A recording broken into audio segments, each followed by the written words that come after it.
Hi there, Scorpios, and welcome to your love reading for the month of September. So, this is kind of like a dark, sort of gothic, shadowy type love reading because I just did dream readings in August. So, this is kind of a segue towards your love life, going off your subconscious and going off dreams. So, I'm going to be reading for you, reading from the Darkwood Tarot book. Okay, so basically, what I'm going to be doing here is taking a look at the situation. Okay, so let me just get to the reading. Okay, here we go. So basically, we have the deadly problem spread. So the situation, okay, so that's the first card, and we have here the Nine of Pentacles. Okay, this is the situation here. Alrighty. So let's take a look here at this Nine of Pentacles card.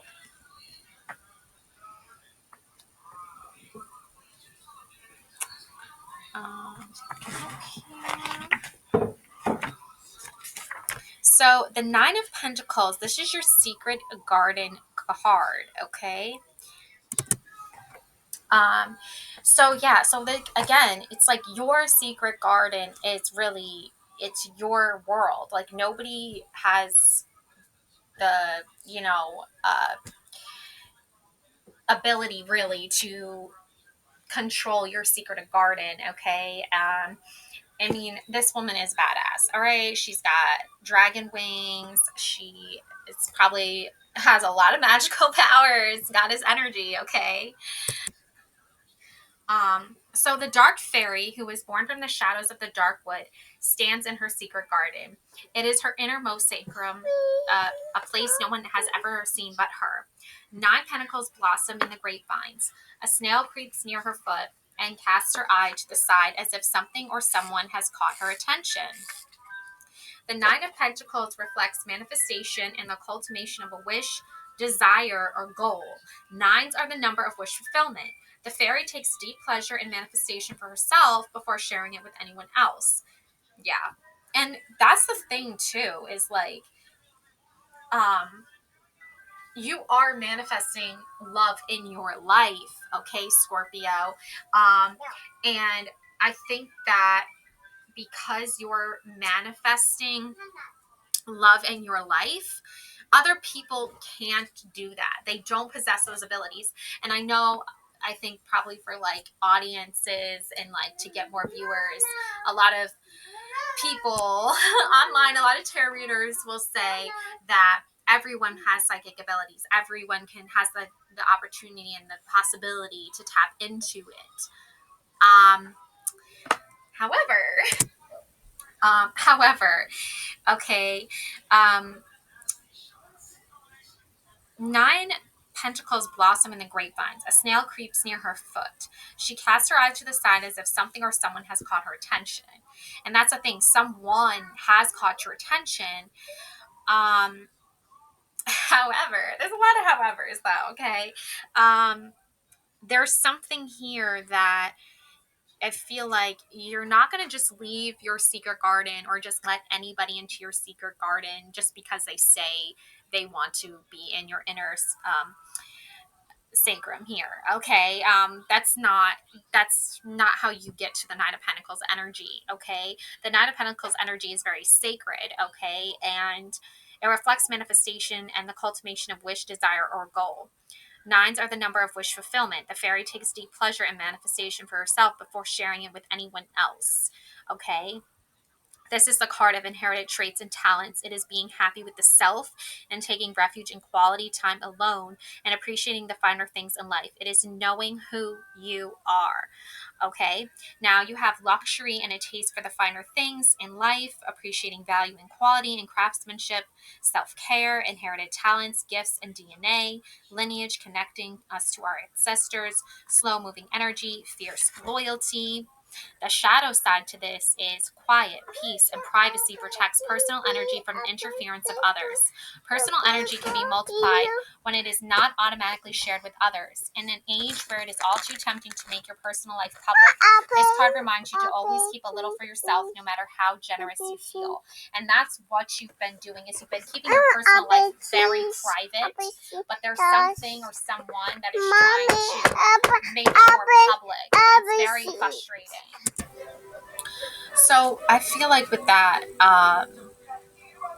Scorpio, you know, you are feeling like, um, you know, you have to keep a little to yourself, because I think a lot of people want to just like um, invade your space and invade your secret garden and just like take over and just kind of like make you feel like you don't have any privacy when you do have privacy, and you do have a right to your private love life, and that's totally your business and it's nobody else's business. And I think that other people can offer their inputs onto how you live your life, but the Nine of Pentacles, she's not gonna be like, oh yeah, totally, come on into my secret garden, when, you know, there are people who are not treating you with any respect and not even asking permission to come into your secret garden.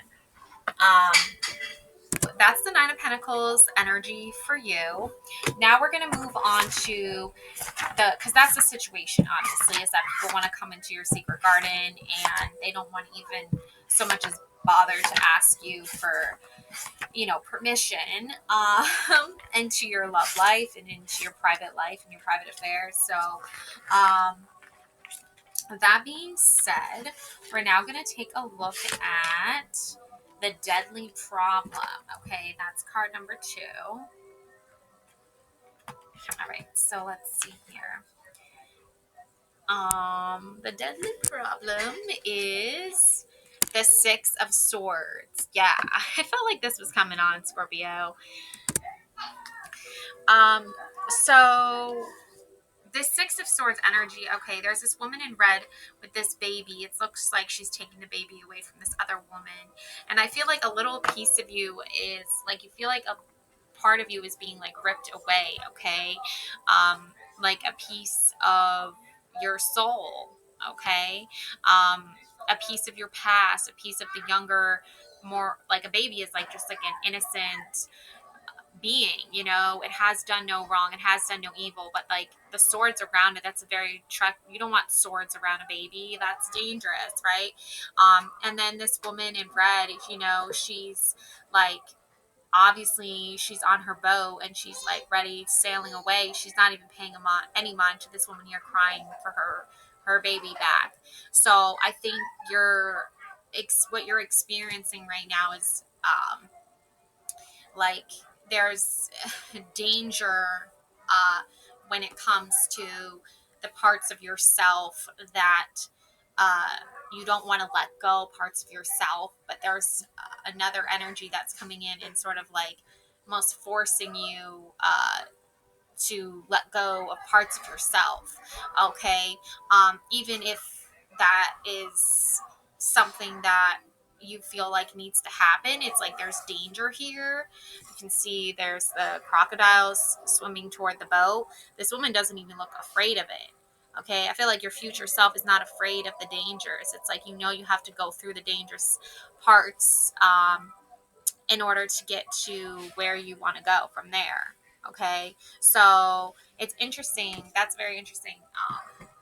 Like, that's a very interesting point of view or perspective, I guess you could say, on it, on the situation of your love life. So let's take a look here at the Six of Swords.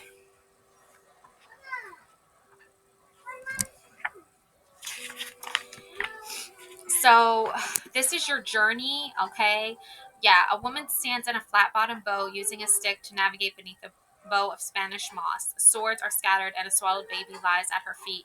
As curious alligators approach, a young woman reaches toward the boat from the shore. Boat symbolism implies passage and journey, while the rivers and water bodies they traverse reflect the depths of emotional connection and energetic flow. All waters spring from the font of the High Priestess. Alligators reflect power and danger lurking in the unconscious depths. The number 6 reflects the heart center, while swords continue to express thoughtful ideas and mindful narratives. Is this a scene of rescue or theft? Is the woman in the boat reclaiming what was hers to begin with, or is she stealing another woman's child? Have the figures been manipulated into their actions from a menacing power we cannot see? It is a moment of transition and a journey that lies ahead. Will you enter the boat or remain upon the shore? Theft, escape, but at what cost? Treason, rescue, better times lie ahead. Travel, voyage, and passage, a new beginning, emotional waters, and connective depth between people. What are you trying? Now, the shadows thing about this is, what are you trying to get away with? That's the question you have to ask yourself. It is easy to think we will not be held accountable for our actions, yet what we put into the world always returns to us three times. Times three. The Six of Swords is 2 times 3. Um, yeah, I mean, I feel like there's a little bit of, um, there's a little bit of like, um, sort of like search and rescue here. There's like a woman here who I think clearly wants to be seen as the woman who's like in charge, and the woman in red, you know, to me, she seems like a very passionate character. She wants to be the one in charge. She wants to be the one leading the journey, dictating the pathway forward. And then there's the woman on the shore who's like, you're taking advantage of my situation, right? Because the woman needs obviously a boat to leave the shore, and she wants to do so with her child, obviously. But this woman in red is like, no, only the baby gets to come with me. And I think there's like this dynamic where only I can be seen as the feminine, nurturing energy, the protective, passionate one. And this other woman in white and blue, that's more of like a purity of her loyalty. The baby's even in a blue blanket. So I think there's a lot of like symbolism happening here for you and your subconscious when it comes to. So, yeah, like it's again, it's like, to me, it's, speaking of danger, it's suggestive that you don't want someone else to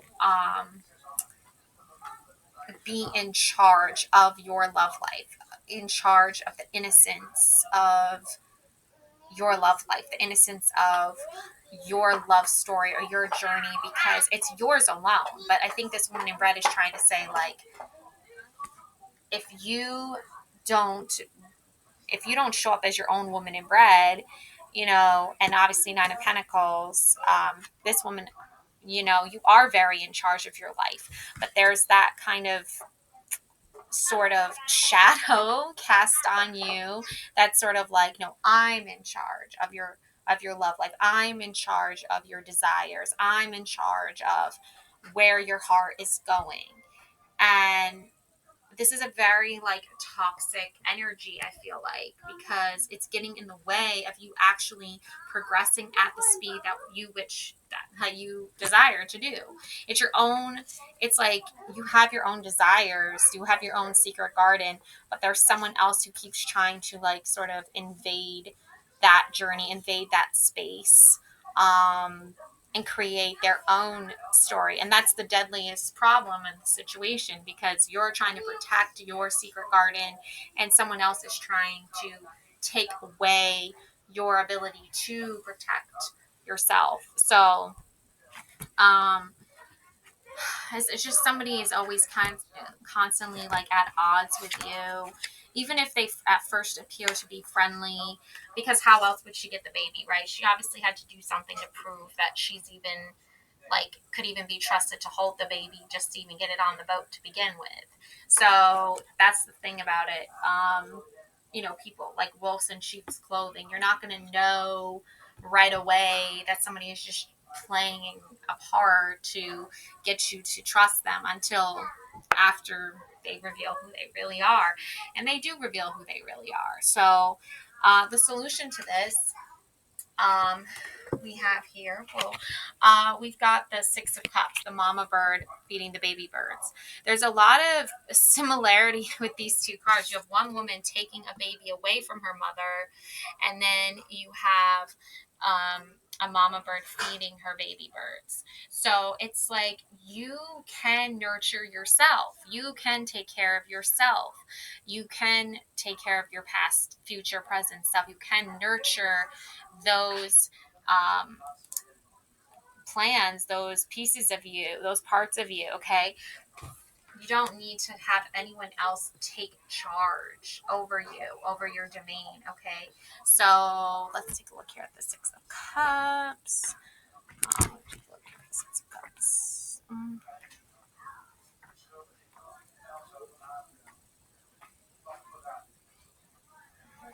So this is the mother crow, okay? Then you got maiden mother crone, I feel like, from the triple moon goddess Hecate energy. So I think that's, what you're feeling here is that you are transitioning. You're looking at your past self and you're thinking, well, these were all my love stories back then. Now I'm in this position here where I'm nurturing myself, I'm loving myself, I'm putting myself first. I think your past love relationships, you didn't put yourself first. I think you had a secret garden to protect, and there was lots of these, I guess you could say suitors that wanted to be a part of your love life, a part of your love story, but they wanted to be a part of your love story in which they were in control. And that's why you're seeing now the Six of Swords energy is like when you let somebody else um, dictate how your love story is going to unfold, you leave very little room for you yourself to even have a chance at your own version of what your love story will look like. So the mother crow, is kind of coming in to remind you a little bit of self-love, a little bit of self-care goes a long way until you're ready to take flight, until you're ready to leave the nest. Because clearly this woman on the shore, she's not really ready to even part with her baby yet. You're not ready to part with your your past yet, or your younger self, or this part of you that was this something got so familiar and so comfortable you lost sight of like the familiar, of not needing to rely so much on what other people wanted for you because you wanted to be liked, or you were told like that's how you get attention, by giving away parts of yourself. And you're realizing like that's actually not how you end up being happy. You don't end up feeling loved by giving away parts of yourself. You only feel loved when you don't have to sacrifice parts of yourself, and you can actually work with somebody to continue the growth of yourself, and they continue the growth of themselves without having to sacrifice so much of your own, like I feel like your own integrity even. So Six of Cups, okay, an ancient Indian myth describes the crow that was so obsessed with his own shadow, it pecked and scratched until the shadow came alive. The crow's shadow proceeded to eat the crow. Gaze into the supernatural by looking in the eye of the crow. What requires vision? What seeks to be understood? What wants your attention? A woody nest supports a baby crow who lifts its head to accept the worm from its mother. Six cups balance in the branches of the tree, reflecting the calm emotional balance of the situation. White moonflowers spring from the cups, representing manifestation in the material world. Emotional growth and nurturing abound. Simply nurturing gestures of love and caring return in karmic dividends. Giving and receiving emotional gifts, a walk down memory lane, fond memories, happy home, feelings of comfort, pleasure, good habits, and inherited traits. Smells, songs, and friends reminding you of the past. Sensorial experiences bridging you to a happier time. Okay.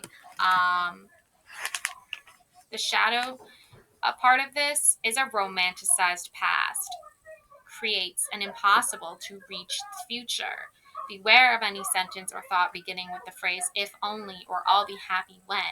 Bring yourself into the present moment. Find what you need at your fingertips. Give to others what you wish for yourself. Nurture and care for the broken parts of yourself by caring for others. Open and receive generosity when it appears. Do not be fooled by the trick of the material world. Remember, we all have wings. It is time to spread yours. And that's what you're doing. It's time for you to spread your wings.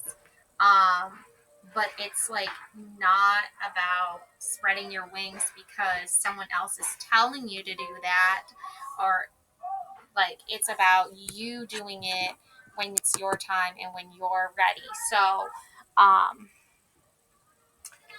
yeah, there's gonna be a lot of other like there's gonna be a lot of people who say, oh, you need to I feel like there's a lot of people going around saying like, oh, you need to be grateful, you need to be respectful, but they're not being respectful, they're not being grateful. Okay.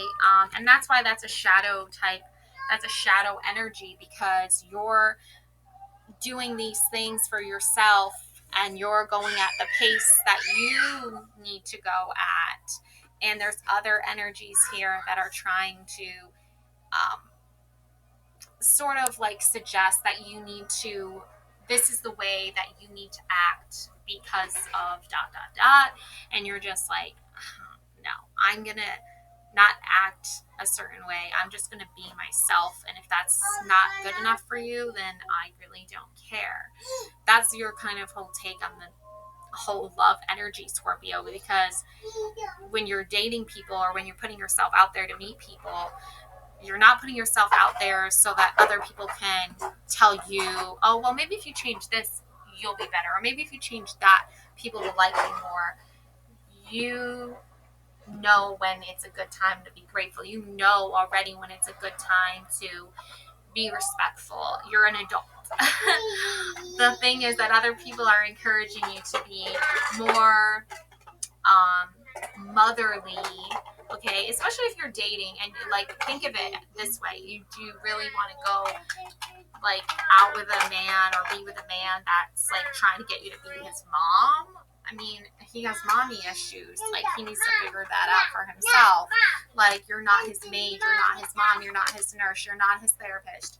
You're a woman who wants to feel romanticized. You want the romantic aspect of the love connection. And if there is no romance happening, if there is nothing romantic happening, going on a walk together, grabbing a bite to eat together, trying a new activity together, he buys you flowers, for example, or small gifts on special occasions, or maybe he knows that you're stressing about something about work or about kids, and so he goes and grabs your favorite snack or something like that. That's romantic. Those are examples of romance. Okay, a man who's just like a slob and just like lays in bed all day and doesn't do anything and just leaves his dirty clothes everywhere and dirty dishes everywhere, and like that's not romantic. That's just annoying and frustrating. So, or who's like hasn't gotten you a cup of coffee in like 2 freaking years. Okay, like that's not romantic. That's just like somebody who's not even in a romantic relationship anymore.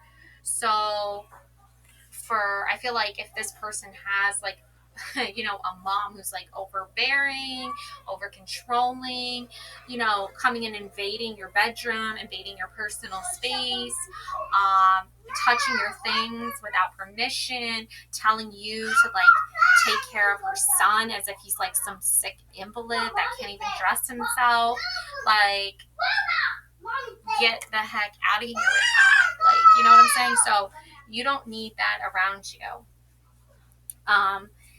And Emperor energy, yes. Okay, so this is, you're taking charge here of your own secret garden. You're taking charge of your own life, your own domain, your own kingdom, your own inner sanctum, your own sacred temple, high priestess temple. Okay, it's not for anyone else. Okay, who you let in there, who you give permission to, that is totally up to you. Okay. But if somebody isn't asking you for permission and they're just walking in, they're just like not even acknowledging like this is your space, you don't have permission to be here, nobody said you could be here, like they're all like, well, you should be grateful that I'm here. I would be grateful if you asked permission to be here. You know what I'm saying? Like I would be grateful if you would ask permission to talk about certain things or ask about certain things and give me a chance to respond, not just try to force that. So the emperor doesn't put up with that shit. Okay, the emperor's like, you need to go. Bye-bye now. All right? Like, enough is enough. And then you have here the Queen of Wands. Yeah, like this woman is just blissfully sitting on her couch, sitting on her little sofa here, relaxing, all dressed in red. It looks like she's got her crown, she's got her jewels. There's a hat on the ground. There's flowers on the ground. There's the. I feel like this is like the emperor's like come to pay this Queen of Wands a visit.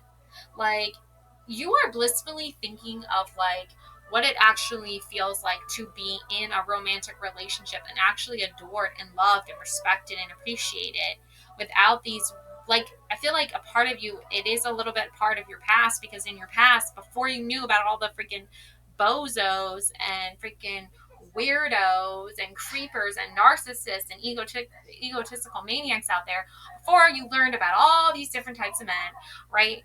Let's just blame their moms and on that. No, I'm playing. But like, that's where you're like, oh, before I knew that this person was so messed up because like their mom has no respect for boundaries, or their dad didn't love them enough, or something else, like, you know, one of these psychological problems that is way out of your like expertise. Even if you were an expert in this stuff, you shouldn't be like like going like having therapy and being a psychologist or an analyst of behavior for your spouse. Like, that's not your job. Okay.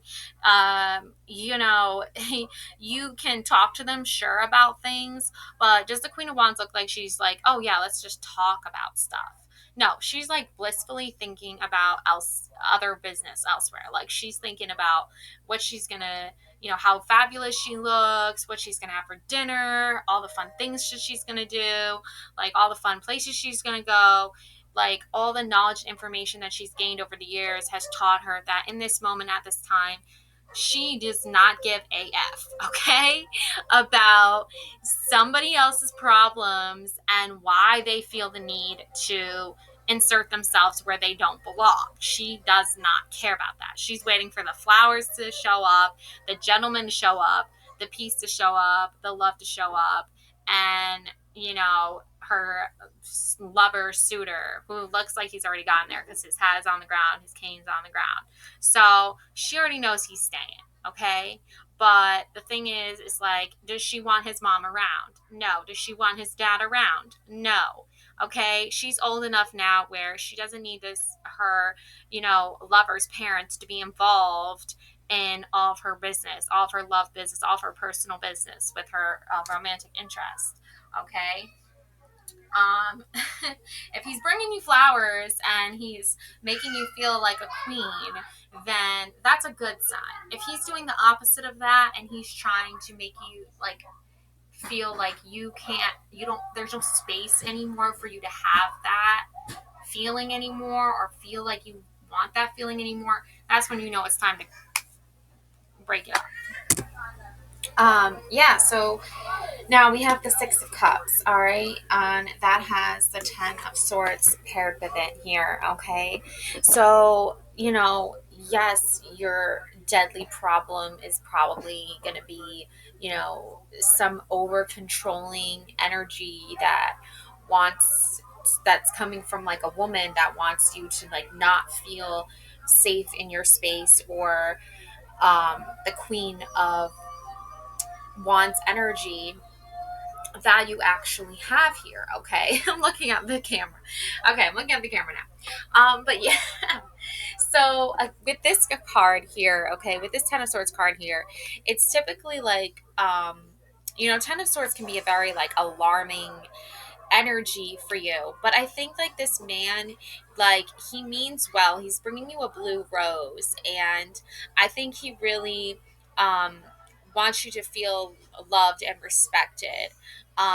And I think the Ten of Swords in this case is more of a symbol of protection and devotion to keeping you out of harm's way. Because typically, a Ten of Swords is like it's harmful energy. It's like baneful magic. It's somebody who doesn't want you to be aligned with your purpose. It doesn't want you to feel safe. It doesn't want you to feel scared. It doesn't want to make you feel secure. It wants to make you feel scared. Okay, scared. But in this case, I think quite the opposite is happening here for you. I think there is a romantic connection happening for you. I think that, um, sleep, for instance, if you're dreaming, if you're in a sleeping energy, if you are dreaming of this person, I think if you are feeling love and nurtured by this person, and you can love and nurture yourself around this person without, because there's a thing too where it's like when someone else sees you nurturing and loving yourself, it can very often upset people who don't know how to love and nurture themselves. They can get very jealous very quickly. I think for you in this circumstance, your person is giving you a sign that they respect your sleep, they respect your need for peace, your need for rest. And the blue rose, to me, I think signifies that. And just like the mama bird brings her baby birds food, I think that your person can bring you signs of affection, show you signs of affection. So I just looked up the symbolism of blue rose, and it means unattainability. Okay, so yeah, I think I think Scorpio, there is an unattainability about this relationship, but it's also about embodying the extraordinary and the elusive, and that mama bird energy. I live it, I breathe it. So yeah, basically it's just like there is unattainability, but there's also the spiritual aspect of that. Like you have to believe that you can embody the extraordinary and the elusive, and that is really a great um, you know metaphor. Okay, here for example, I'll just read it to you. Blue roses represent dreams, okay, and aspirations that may seem out of reach, embodying the extraordinary and the elusive. Okay, Scorpio, and the dark wood is about exploring the dream realm, the shadow realm, okay, the subconscious realm, and that is the extraordinary, that is the elusive, and you have to embody that. And spiritual enlightenment, the blue rose encourages reflection on personal paths and inner peace, guiding individuals on their spiritual journey. So, so it's a very rare uh, rose indeed, because it's not your normal typical red rose, um, and when you have when you do think about romance, we all typically think about red roses. Okay, that's the most obvious thing.